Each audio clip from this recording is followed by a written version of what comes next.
This conference will now be recorded. Perfect. Welcome to the next meeting for the CLOTT 3 group. This is just a reminder of who's on the call today. We've been making a lot of progress. Thank you all for all the hard work you're doing. I think it shows.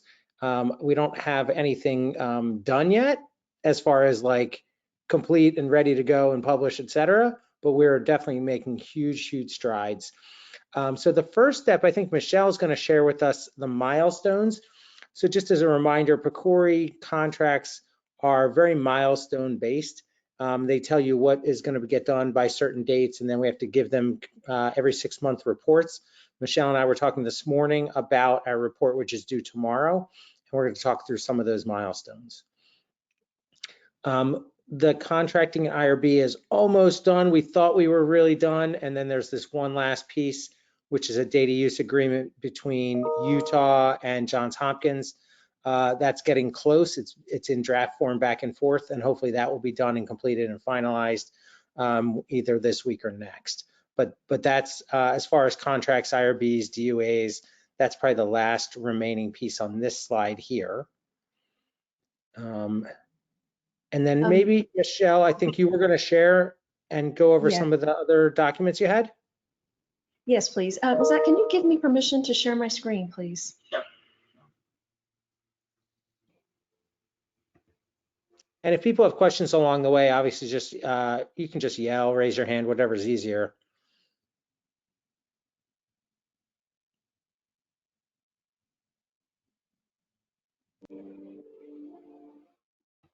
Sorry, still just waiting for the ability.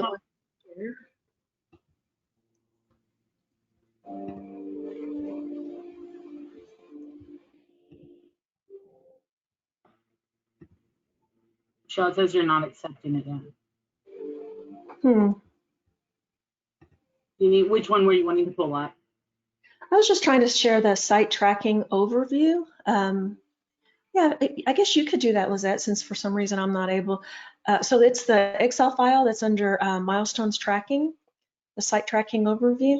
There we go. Yeah. So thank you. So this is the Gantt chart that we present to you all every month.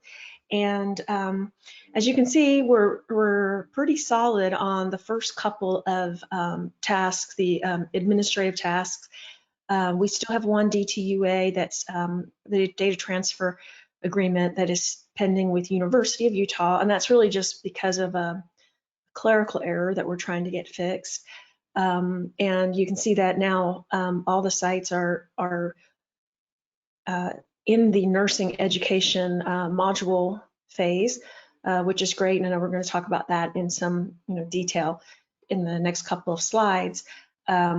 But as you, to kind of give you an idea or just a reference point to remind everyone of where we're heading, you'll see that our next tasks are, building the real-time alert, receiving the pre-implementation data from each of the sites, and also the missed doses pool, data pool, as well as moving into then peer coaching and initiating the patient data. So there are a lot of steps as we look out onto the horizon that we had thought we would have completed or at least started by now.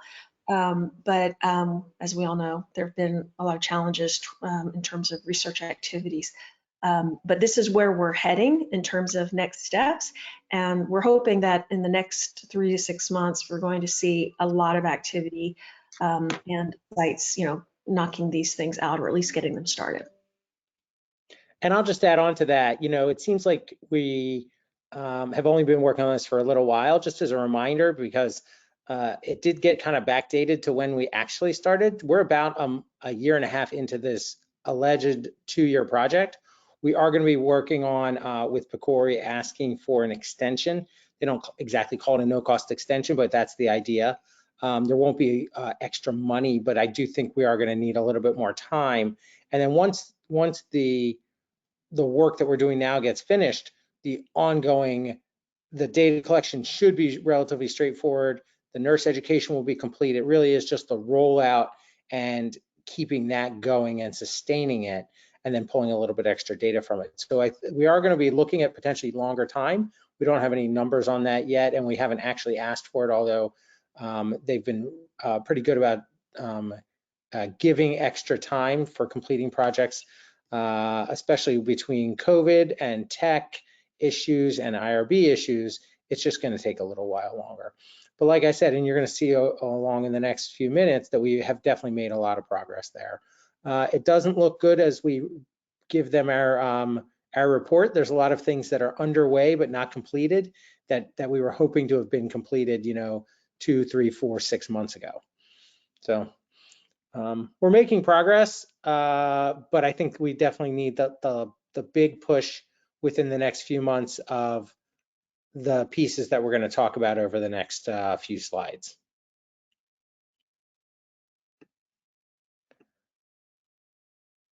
So I think we're back on track back to the slides. So we've been working individually one-on-one with a lot of the sites. So thank you for finding time to meet with us. It's been a good multidisciplinary mix of trauma surgeons, nurses, pharmacists, IT people, research people, et cetera, from Hopkins and Center working with each of the sites.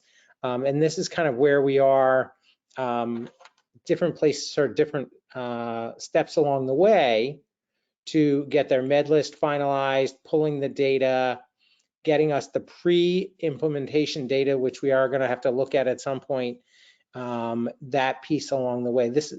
I think nobody's at step 4 yet, but we're getting close. We have given access to it. And what I thought I could do is just turn over to Brandon again to kind of re-emphasize the steps along the way, step by step. And then if there's any questions, we can open it up if people are stuck at a certain step before they go on to the next. Sure, thanks. As Elliot mentioned, we've had a number of one-on-one meetings with different sites. And some of the most helpful meetings have been where the site PI, nursing, frontline provider, nurse manager, and somebody from IT who's helping with the data have all been there together to have conversations about exactly what all of the components are. And sometimes it's just helpful to make sure that everyone's on the same page with what the goals of the project are and what the expectations. So within the data, and this is very important to go in these steps, identifying the medications that are used at your site for VT prophylaxis, and translating that into something that can be queried from the system, such that heparin 5000 might make sense to you, but how it actually gets documented within your electronic health record system might be different than what the concept is. Generating that list to pool data for what you think might be the different prophylaxis regimens, and going through and identifying all of the potential options that might be included as that. So through the meetings that we've had with different sites, we've seen that sometimes heparin 5000 BID is listed as also as Q12 hours, making sure that we're including both individual regimens as part of the general concept of heparin 5000 BID. Making sure that we're capturing everything that could potentially be used as VT prophylaxis. Once you've gotten that broad list refined to those regimens that are used for VT prophylaxis, generating a month of data to look at the number of doses that you're prescribing per month, also including certain dose level fields as part of that: patient name, documenting nurse, location, if the medication was administered or not administered and for what reason. Things that will be essential when you eventually go on to building the alert. These are fields that you need to know that you can identify and incorporate as part of the alert based on how it's documented at your hospital. Once you've done that month of test data, generating a report of the 2 previous years that you will then send to us. So far, every site has identified their data person, and the link to their hospital-specific shared folder has been sent to that individual. So these are the milestones of each of the different processes. You can see most places have developed their medication list. Through the one-on-one meetings that we've had, we've gone through the medication list, and we've gone through some test data to talk through what would potentially qualify as VT prophylaxis. A lot of stuff getting weeded out and helping to really refine what that list is. Some places have pulled a month of test data, and we've been looking at it as we have these one-on-one meetings. But as of a few minutes ago, we haven't actually received the 2 years of 2019-2020 data from any of the sites yet. So I think that that's going to be the next big milestone to achieve for most places. Once you're actually certain of the medication regimens that are used for VT prophylaxis, and you've figured out how to identify your patient population, and you're certain about the fields that you're pulling through on these data collection forms for the documenting nurse, and whether or not the medication was administered or not, these are the fields that are going to inform building the real-time alert. And you want to make sure that you're pulling these through as part of the data, that these specific fields are what will be the what the alert will be based on, what it will be triggered on. Before we get to the alert, could we go back 1 or 2 slides, Lizette? Do you mind? If you could stay here for a second.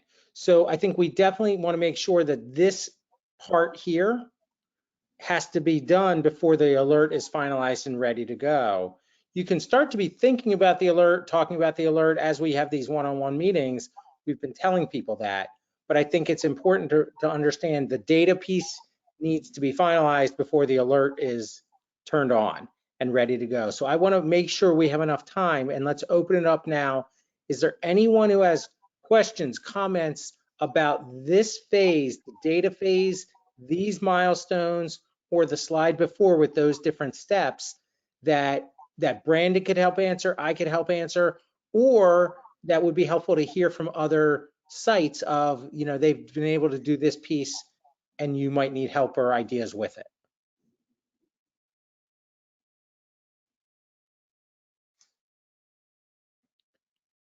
So I know we had a few of these extra one-on-one meetings last week, and they were super helpful to get some of these pieces going. And I think, you know, the individual sites, it's hard to talk in a big meeting like this maybe, but those one-on-one questions have been really, really useful. And if you're stuck somewhere and need another, you know, conference call, Zoom, whether it's with me alone or Brandon alone or whoever it is that you need, send an email to me, send an email to Lizette.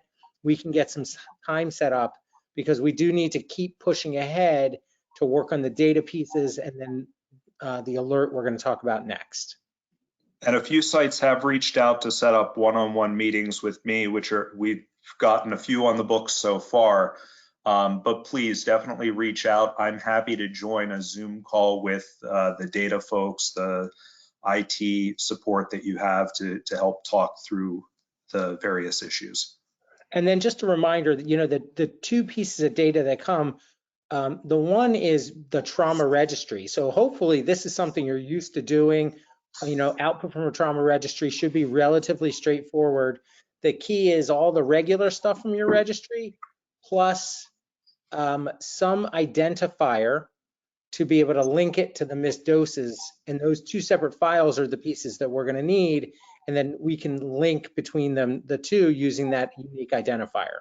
So I think that's going to be the key. And I think getting the registry data shouldn't be that hard. I know pulling the missed doses data has been the one where we've had the ongoing issues that we're working with individual sites on. But I think that's the next step. We're dying to see some of this data to be able to see what does it look like pre-data So then when we implement, we know where we're starting and what we're going to try to improve upon. And I think another thing is, look at this sheet that we put together, and if there's something that we don't have you completed and you think you've already done it, just let us know. We might just have missed it, or we can help. For those of you who haven't completed, we can help set up another meeting to follow up on. Absolutely, and I would agree about the data contact. Most people now have a person. That person should have data access directly to be able to upload the file with the information, so that Brandon can start to collate it and pull it all together. We're going to look at it individually by center, and then also we're going to aggregate it all together, obviously. So we should have the contact people, and the upload piece should be the relatively easy piece once you have the data pulled.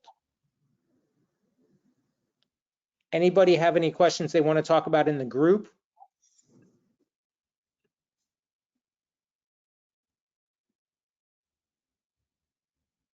So if not, I think we can then move ahead to the alert part that Brandon had started to talk about. And I'll just give a couple points that I've said to a few of you on the individual one-on-one calls. Each place is going to have a different alert. And I've kind of said it a few times. This is not a randomized trial with a standard protocol that everybody gets the exact same thing. This is implementation science, and each alert at each different place is going to be a little different. So don't forget, one of the sites doesn't have Epic, so they're not going to be using Epic. Some have talked about an Epic BPA best practice alert firing within Epic. Some have phones that they routinely send alerts to and are going to be able to do that relatively easily because they've done that before. Others are going to be using maybe Epic Secure Chat, which is a feature in Epic that some places use a ton and some places don't use. But the idea is that technology is going to be a little different in each place, but also who it's going to get sent to and who it's going to get sent about is different at each place. So most of the places are, most of the sites are floor specific.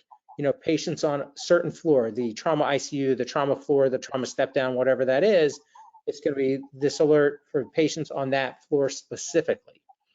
And then who is it going to go to? And this is these discussions we have. We spoke to one of the sites, and it was the nurse manager of one of the floors, and we're trying to figure out, is it the nurse manager? Is it the charge nurse? Is it a nurse educator? Does it differ by time of day, et cetera? So it's the technology piece plus the logistics of who's actually going to do it. And then once the alert piece is built, then it's, okay, now how do we make sure that the nurses know what to do, or the people doing the intervention knows what to do? And that we're going to talk about later. But really the real-time alert, we need the data Brandon talked about. And then you need to be answering these two types of questions of who it's going to go to, and then what does that alert look like? And we're going back and forth with the people that are the technology experts at your site. Do people have comments or questions about this topic that you think the others, because I guarantee you, if one of you has a question, the other sites have a potentially similar question as well.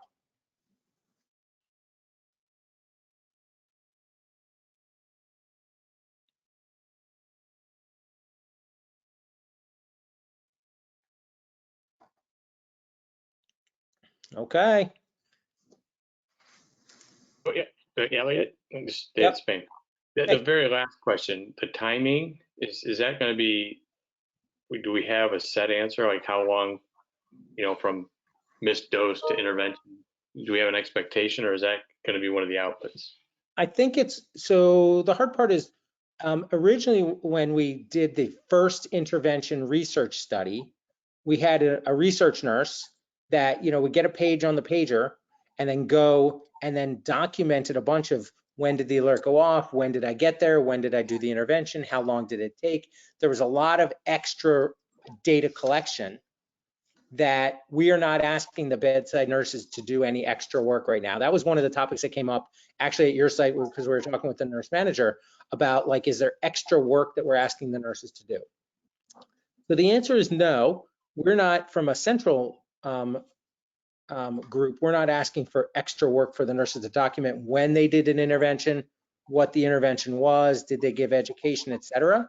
Each site could certainly do that. If you already have a standard by which the nurses are used to documenting, education, and there's already a drop down for it, that sounds great. We're not going to necessarily be asking for it, but it might be helpful. So we don't really have something that says, the missed dose was timed for 8 in the morning and they got an intervention at 8:37. We're not going to have anything that discrete.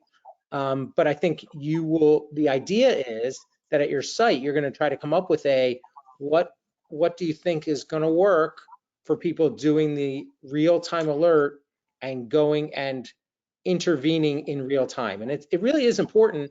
I don't want to steal Doreen's thunder, and she's on the call, I think, but the intervention isn't just for the next dose later on or the next day. It really is, you missed your 10 a.m. dose, and we're going to educate you, and hopefully you might change your mind and you get your 10 a.m. dose at 10:30 instead, or 11 o'clock, something like that. So I think the real time, we do want something that does happen all the time.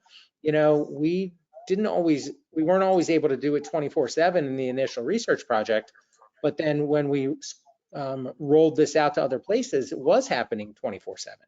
The charge nurse would get this and go to someone for their 10 p.m. dose and do the education in real time. So David, does that help answer your question? Yes, thank you.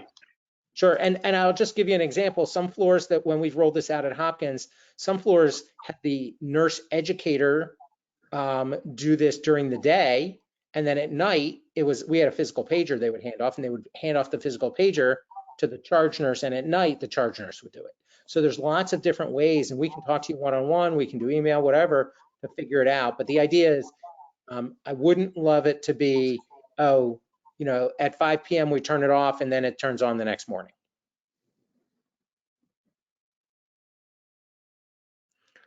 Other questions about the alert, whether it's the logistics of who it's going to go to, where it's going to go, et cetera, versus, the technical pieces, either one of those are okay. As people are thinking, I have one other comment to make. I was talking to someone at one of the sites, and I don't want to rat them out, but they were saying, hey, we have problems with VTE on our surgical patients as well. Can we use this for surgery patients? I said, absolutely. All the stuff is free. Once you build your alert, and this is not paid for by this contract, but if you want to do the same thing for all your surgical patients because your NSQIP numbers don't look great, go for it. Once you have the real-time alert, you can modify it and tweak it to go to other floors. You can collect your own data. You can do anything you want with it. Not required, not funded by PCORI, et cetera, but we've written on it before, the halo effect. This might help people that are not just your trauma patients at your hospital. So maybe after it's working for a few months, you might want to grow it out later. So that was a discussion we had with one of the sites last week. Other comments or questions about the real-time alert?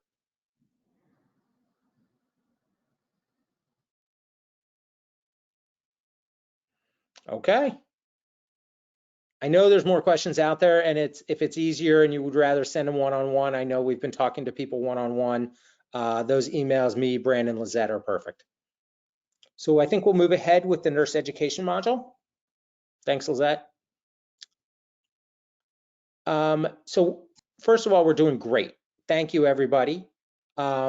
These numbers are broken down by site. We are at overall 62% of all the projected nurses have taken this online education. There are 5 sites that are highlighted in green that are over 80%. And I fully anticipate all the other sites are going to get there at some point. There's another site that's getting close. Utah is getting close to 80%. And then a few other sites that are a little bit behind, but that's okay. We fully anticipate everyone's going to get there, and we are doing well. And I'm glad to see that everyone is now up and running on the nurse education module. So thanks for everybody for doing this. Any comments or questions about this? I will add one other piece, which is the total site target number is smaller. So if you go back to some of the previous iterations of this slide, that number has decreased. And there's a few sites that originally were going to do the whole hospital, or they were going to do, 10 different floors and had 400 nurses. And then in reality, once it started moving forward, the reality was that was never really going to happen. So they have then now coned down to working on 1 or 2 floors specifically. Those numbers for their individual site have gone down, and that's why the project total number is lower. Maryland is one of them. We keep the extra data down there. We have these extra 119 nurses who've done the education when it was originally trying to be all across shock trauma, and then realizing that that was going to be a really difficult undertaking, and now focused on just some of the main floors. So keep pushing. I think you guys are doing great. The places that are in the 30s and 40s, you're making progress, and like I said, the place at 72% is almost at that 80% mark we're really looking for. Comments, questions, concerns about this? Okay. Next, we'll move on to the prepare for launch. So this is getting exciting as places, get the data and then get their alert. At some point, this thing is really going to turn on. And as we've been talking one-on-one, I bet there's a couple sites that are ready to go within the next month, that are close enough and have the data, have been working with their alert people that are going to be ready to go within the next month. So the key move is, when you're ready to turn this on, the nurses need to know, number one, that it's being turned on, and then what do they do? They've already done the online education for talking to patients and the information, but they're also going to need these materials and to understand what they do when they get the alert. And these are just some reminders. They're going to be these badge cards that you should have. You're going to be handing them out to your frontline nurses. How do you talk to the patients? And then what do you do for these missed versus refused doses? There's posters that can be hung, all throughout the floors, wherever you think they work for you, in your break room, in your education room, in your conference room, wherever they are. And don't forget, those are now customized right for your site as well. And then the other piece that I think is really important is we have a standardized slide deck that Doreen has given, numerous times to bunches of nurses, and is ready to come do that, whether it's in person for the close places or virtually for the other places across the country. You tell us what the right place is for that. That might be a nurse huddle. It might be a nurse staff meeting. Whatever your group thinks is the right place, you can work with Doreen on the time and the place for her to talk through this with the nurses so they're ready to go. And the nurses really appreciate learning it from a nurse who's done this, I don't even say dozens, I mean hundreds of times Doreen has done this type of intervention. So as you're getting closer and closer to rolling out and you think the alert is ready and you're testing it, etc., that's the time to start talking to Doreen about scheduling time for her to come and do that in person. So this is what that bundle looks like, right? So someone there is going to be doing this face-to-face conversation with the patient education handout materials and the video. And then these questions of, okay, you've got these papers hand printed. Are they ready to go, or do you have them printed? Are you going to show them online? And then how are you showing the video? We have the video available, and there's a few different ways you can show it, but just to make sure that you have a technology plan for what that looks like. And it might be, people's own phones, or if you have MyChart bedside for the patients to use, you can do it in there, just as long as you've got some plan for a way to be showing that video. Have people started thinking about this? Are they ready to go?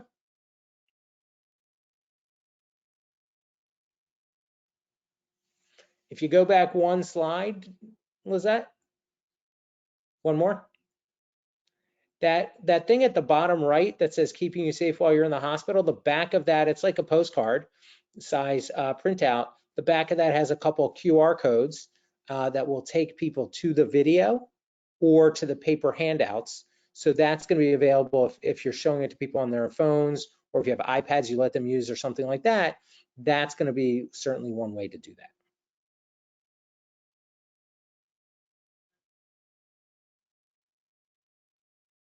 Okay, we can move back a couple slides ahead. So Doreen, would you like to chime in here and help give a big plug for what you can do and talk to people about? Sure. So, as Elliot had talked about, I'm available for, distance and travel restrictions aside, is I can do face-to-face, whether live, depending on how close you are, or by Zoom. I am more than amenable to, doing an odd night shift if you want, just a drop-in session where staff who have questions can talk to me. I can do those preset office hours for support, team meetings, rollouts, one-on-ones. A lot of times I'll do as Elliot had said, I have a preset slide deck. But then a lot of the time is spent just basically answering questions to people. The biggest misconception is that this is going to be additive work, that it's going to increase their workload, when in reality, it's going to decrease work for the most part, which I have seen personally whenever I've done this, and it has a chance of just kind of having that negative feedback, because the more a nurse is empowered to do this without asking, and I'm using air quotes, permission, or needing to have direction as to how to educate a patient when they refuse, then the less you're going to have those refusals, because the patient may express some concerns and the nurse just kind of rolls into what we do and we do well, and that's patient education and getting patients to understand the evidence-based practice and the quality care that this supports. So I'm more than happy, depending on what your needs are and what you're being asked, to try and fill in whatever role you see is best. And I'll just add on top of that, some of the nurses, like Doreen said, were a little worried it was going to be extra. And then once they did the intervention once or twice and they saw that it actually changed someone's mind, and they would either watch the video or get a handout or have a discussion and learn the importance of this and change their mind and get the medication, the nurses really engaged and appreciated why we're doing all this work. So once that happens 2 or 3 or 4 times, a few nurses have talked to me, frontline nurses have talked to me about it, and I think they really enjoy it. This is why they went into nursing, to talk to patients. Education is a big piece of what nurses do. So I think we can have plans for Doreen, like we said, to come in person, online, whatever you think works. Same thing, contact me, contact Lizette, contact Doreen to set some of these things up. Yeah, and just Wisconsin is already scheduled with Doreen to start March 4th. So if anybody else wants to schedule their first peer coaching session, just reach out to Doreen and myself, and we can get that going. Okay. Sounds great. We can keep plowing ahead. So thanks everybody. We're working on this IRB, this manuscript about the IRB experience. The IRB experience on this project was problematic. It delayed a bunch of the work that we're doing. And part of that is there is no such thing as a central IRB for quality improvement or dissemination type work. If you were part of a multi-center randomized trial funded by the NIH, you would be all filling in reliance documentation on a central IRB. It's very different. So we're working on all this. And as a reminder, we put in here, you guys have done a lot of work for us, and the authorship on this paper will be a small writing group with corporate authorship as the CLOTT 3 writing group, with people representing all the different sites. So these are this shows who has given back the information about their IRB issues. There are 6 places that are done. There are 4 that are still pending. This was made up as of last Friday, so something obviously might have changed over the weekend. But if you're one of the 4 sites that hasn't yet gotten that information back to Chris Holzmuller, me, and or Lizette, if you could work on that. The document is not that onerous. It's a little bit of questions like, when did you start? How many iterations did it take? Is this QI, et cetera? And can you send us the documents? And then we're pulling all that data together and started writing this project. So just a plug and a reminder that that thing is going along. And if anybody has a really strong interest in helping with the writing, and that's like something you're really interested in, shoot me an email. Not everybody's going to have to help with the writing of the manuscript. You'll get it to see it at some point. But if there's someone who this is a real interest of theirs, you know, we're happy to be inclusive. Okay, moving along. We're doing great. So as you heard and know about, Stephanie Armacida is one of our research fellows and is running this Delphi study. So Stephanie, you want to fill us in? Are you on here? I think I saw you on. Yep. Perfect. You want to catch us up, see what's going on? Sure, yep. So the survey went out on February 10th. So if for some reason one of the sites did not receive that, please let us know, because the survey did go out on February 10th. We have seen several sites send the survey out so far. There's still a few that haven't, and just a reminder to those of you that haven't, when you do forward that email, just to CC me for tracking purposes. Our goal is 2 to 3 responses per subspecialty per institution, and in that email that you all received on February 10th, there is a list of the subspecialties that we would request that the survey be forwarded to. And similarly to the IRB paper, this will be published with the CLOTT 3 writing group. Here's a table showing our progress so far on the survey. So 5 sites have distributed, that's including Johns Hopkins, with a total of 62 responses so far. That's of Friday afternoon. About half the responses have come from trauma providers and the other half from those within the suggested subspecialties. I do have 1 response each from the University of Maryland and Oregon Health and Science University. I have not seen a distribution email from either of those sites, so I'm assuming those individuals may be a part of the study team. Most of our responses so far have come from our institution here at Hopkins, and I will be sending out a reminder email, hopefully in the next week or so, reaching out to those that received the survey link at the sites that have distributed but have not responded yet, just so we can increase our response rate from our site. It's Laszlo here from Oregon. Yeah, I took the survey just because I like to do that before I commit other people to taking it. And our distribution should be out tomorrow. A question in my strategy, and I just want to make sure people are on the same page here, was just to send it out to the chiefs or chairs of the divisions and departments and ask them to send it to their faculty. Do you think that's a reasonable approach? Yeah, so what I'll chime into that, because you know, what I did at Hopkins is very similar to what you did. So what I did was a targeted email to each different group. So for orthopedics, I sent an email, I forwarded that email, and you don't have to write much. And I just said, hey, and I sent it to the department chair and the group of ortho trauma surgeons that I know well. And I said, hey, would you be willing to please do this and send it to any other ortho trauma surgeons in your group that I might have missed? And I sent one-on-one, and those are, instead of it being a generic email, it says, you know, dear Jim, dear, like whoever that person is, because I mean, you as the PI likely know them and work with them all the time, and an ask like that coming from me to ENT, urology, interventional radiology, et cetera, please make sure you send this out to all your faculty, et cetera, I think obviously has gone a long way. I mean, Hopkins has 30 responses so far. If every site could get 30 responses, all of a sudden we've got 300 people's opinions, half of which are trauma surgeons. But I think it's also really important to get the vascular team and the thoracic team, et cetera, the same thing. When I send it to thoracic, I've got a small thoracic team. I copied all the attendings one by one, and it took me a solid half hour to write these emails. It seems to have worked.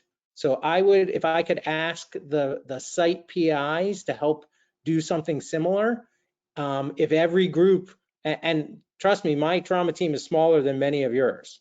So I'm hopeful that we could get more and more people responding, but I could imagine this being, 300-400 people if we can really push to get this out there. So That's I great. think your point is well taken. Yeah, the personalized email is a great suggestion. No guarantees on ophthalmology though. But Exactly, and I sent it to the ophthalmologist. Our director of ophthalmologic trauma. We are the designated eye center for the state, and I work with her. But I don't know a lot of the other ophthalmologists. So at least if one person could get it, and you know what, ophthalmology is probably the lowest. Now it's recorded. I feel bad. It's not the most important question here. I think the ortho question is really important because we've seen issues with it. The neurosurgery question is really important. I mean, if I could only pick those two, that's probably the two that I would love to have the most information from, as well as the trauma surgeons. And then hopefully everyone on the call today, all the trauma surgeons will take it. If there's multiple site PIs, or a PI and a co-PI, et cetera, each site, we'd love for everyone to take it individually. Some people have given me and sent me emails of like, oh, I didn't understand that question and I had a comment. There is a section right underneath to add in comments. So, if you're doing it and there's any questions about it, that's how the Delphi is going to work. We're going to read those comments. We're going to iterate on it. There's going to be a second version that gets sent out to the people who've already done it. That's why we're asking for people's email to identify them. But I think it's moving ahead. The technology piece of it's relatively straightforward.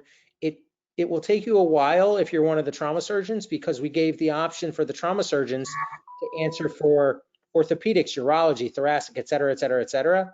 If you're a vascular surgeon, all you're going to get, and you say I'm a vascular surgeon, you're only going to get those vascular type things. Same thing for orthopedics. They're going to have a focused section. So if you took it as a trauma surgeon, you're like, oh my gosh, this is so long. That's because you have the opportunity to give your opinion on all those other things. The ortho people are only going to be asked about ortho stuff. So hey, Elliot, it's Dave Spain. So again, I dropped the ball on this one. So we're going to get a reminder email again.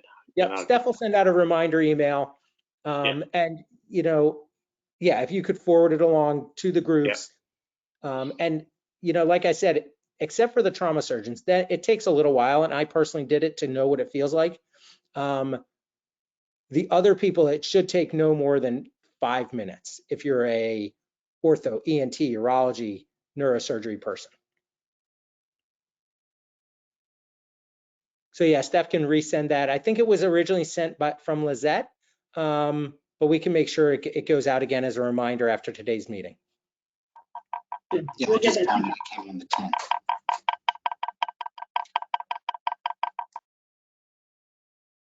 Any other comments or questions on that? And when you send out those emails and forward them, if you copy Steph, it just gives us a feel for how many people it's going to. This is not a survey with a numerator and denominator of how many people responded. That's not how these Delphi things work. So it's not that we need to know an exact denominator, but it just gives us a feel of where it's going, and it's been out to some people. Okay, thanks in advance. Before we get to a couple general other announcements, we have 15 minutes left. Are there any other comments, questions, concerns, issues anybody wants to raise, anything at all related to CLOTT 3?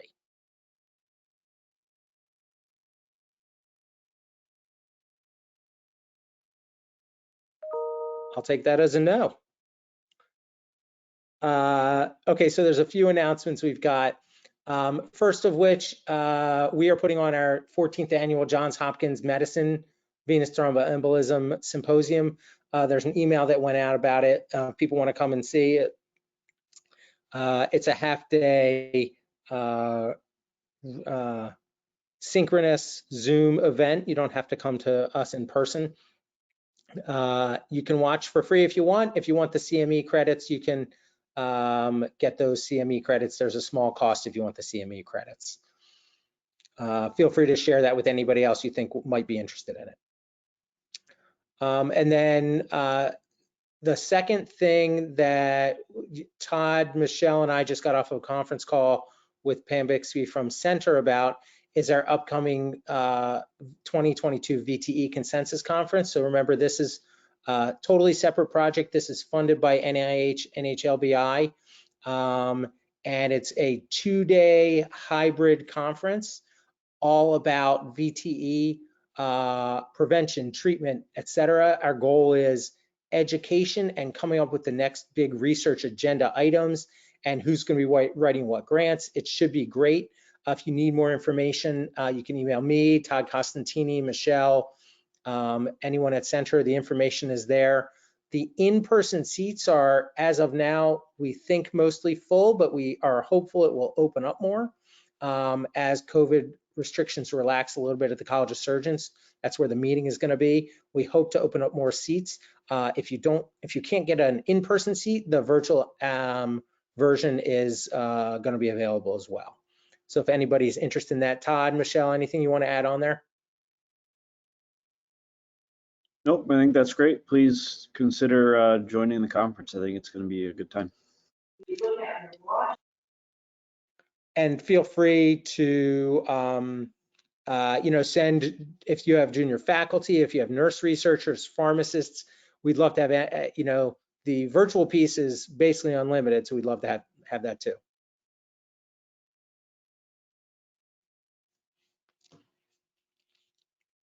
Elliot, this is Dave Millia up in Wisconsin. Can I ask you a quick question? Sure, of course. We can take this offline, but maybe things are getting buried under a lot of emails. But our CMIO, we're all set from a build team standpoint, and the iron is hot. And coming from an institution where stuff doesn't really get done, we're about to miss a window to actually get this build done. I think they have reached out to you and Lizette and Brandon a couple times and haven't really heard back. And so we're already scoped and budgeted and everything. And if we could just make that connection sooner than later before I sort of lose my entire build team on this and lose interest. Great. Absolutely. I will search back for emails, and okay. I think, and Brandon, I know, is on the call today. Brandon is probably the one who has the information that they're asking for. So hopefully I will reply back today. And Brandon, if you could take a look and see if there's anything that they need that you have from a tech build point, that would be probably the ideal person. Yeah, and it's probably not an email from Amber or I. It's probably from someone named Jamie Silkey, who's actually our interim CMIO, who's kind of running point on this. So I really appreciate it, guys. Okay. Thanks. I will look for that, and there will be an email back, at least from me, and hopefully, Brandon, you can get in touch with Jamie Silkey and get them whatever they need. All right, thanks, guys. Any other questions, comments?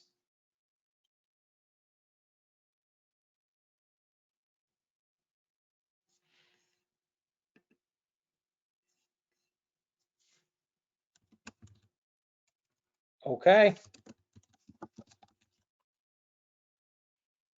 So I think with that, we're going to end today. Just as a reminder, all these things are recorded. If there's someone who wasn't on from your team, they can go back and watch the recording. The slides end up online as well on the website that Lizette and Pam are populating. So I think we're doing great. And I think, like David said, we're getting close. I'm very excited. I know you're one of the sites that's probably the closest, and I'm excited to see it actually turn on and happen.